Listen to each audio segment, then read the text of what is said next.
It was a class photo for America's new divided government. President Barack Obama addressing the nation as the Republican Speaker of the House, John Boehner, looked over his shoulder. And Obama used his State of the Union speech to agree with the GOP it's time to dig the nation out from under its massive debt. So now is the time to act.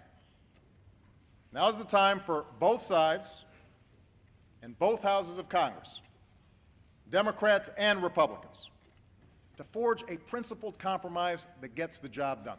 Obama offered a 5-year spending freeze outside defense and benefit programs, but also said creating jobs requires new investments in education, research, and infrastructure. These steps we've taken over the last 2 years may have broken the back of this recession, but to win the future, we'll need to take on challenges that have been decades in the making. To Republicans, that's just more wasteful spending, the kind they're determined to stop.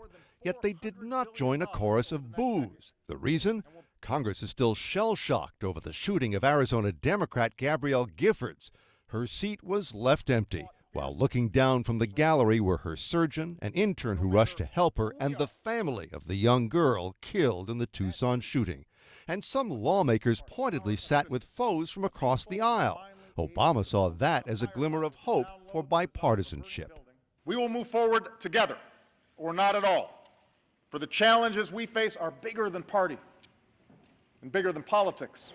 However, in their formal response, Republicans complained Obama and his allies missed a great chance to throttle red ink that's strangling the economy. Whether sold as stimulus or repackaged as investment, their actions show they want a federal government that controls too much, taxes too much, and spends too much in order to do too much.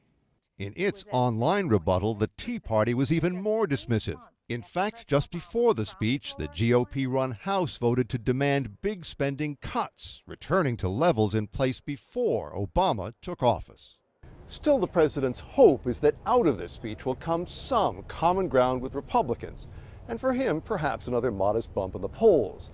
Either way, the speech will frame Obama's re-election bid, with the first primary votes coming just over 1 year from now. Mark Smith, The Associated Press, the White House.